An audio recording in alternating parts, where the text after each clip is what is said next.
Bella a tutti ragazzi, ben ritrovati in un nuovo video. Aspetta, c'è il mercato, Batman napoletano. Ragazzi, in questo video andremo a fare i pronostici di Serie A.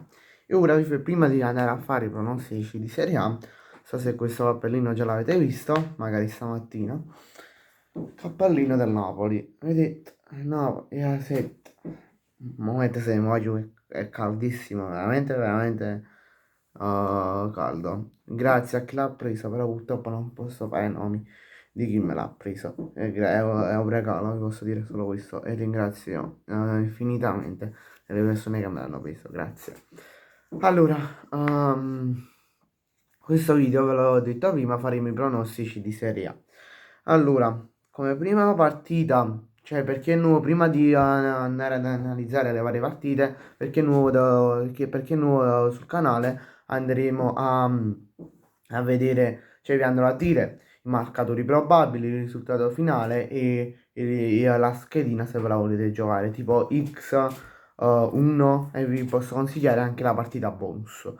Allora, come prima gara, primo match che apre questa giornata, la 18ª se non sbaglio, 18ª gara di Serie A, abbiamo che si giocherà il 2 venerdì, abbiamo Cagliari-Milan. Secondo me partita molto ostica per il Milan, uscirà sicuramente un pareggio, quindi mi sento di dirvi X 1-1 segna per il Cagliari Borrelli e Leao per il Milan.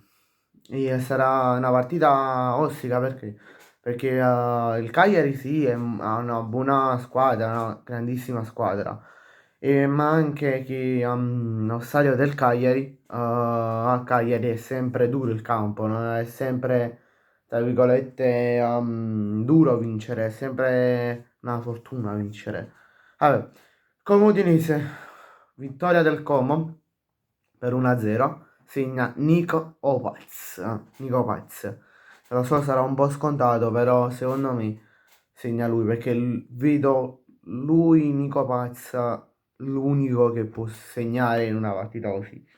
Sassuolo-Parma, X 0-0. Genoa-Pisa 2. Va a vincere il Pisa. Fa tipo o la seconda o la terza vittoria in campionato in tutta la serie. Adesso non mi ricordo quante vittorie ha fatto. Vabbè, che segna per il Pisa quadrato e la partita finisce per 1-0. Segna, l'apre lui al 38esimo. Juve Lecce 1 la vince di corto muso, come direbbe Allegri, attualmente allenatore del Milan. La Juventus vince per 1-0, segna Kefren Turam. È un po', diciamo, un nome un po' esotico, per chi segna, perché non mi ricordo che ha fatto più di 2-3 gol, non mi ricordo che in campionato quest'anno ha fatto più di 2-3 gol, però sta facendo sempre delle ottime prestazioni, sta contribuendo molto ai gol.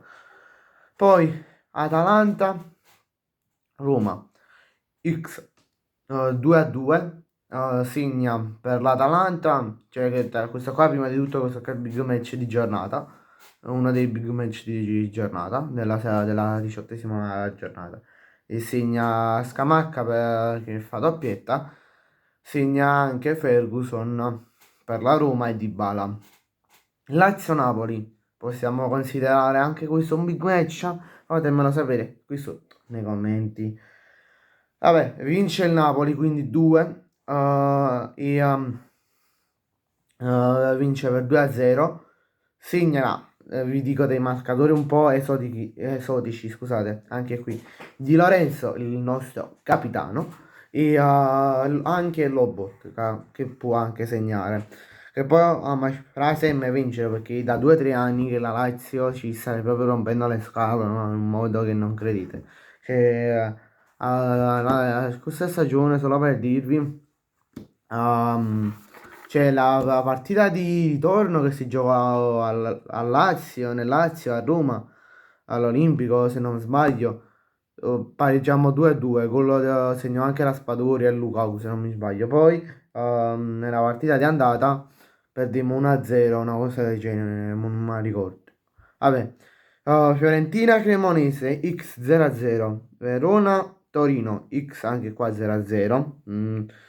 Non ci saranno proprio delle cose assurde che succederanno in queste due partite, soprattutto per la Fiorentina, perché dopo questa sconfitta si è dichiarata in Serie B, cioè in Serie B, cioè se vi rendete conto, no? Se fate un piccolo ragionamento. L'anno scorso il Monza, arrivando alla 17ª, 18ª giornata più o meno, ha fatto una vittoria ed è andato in Serie B.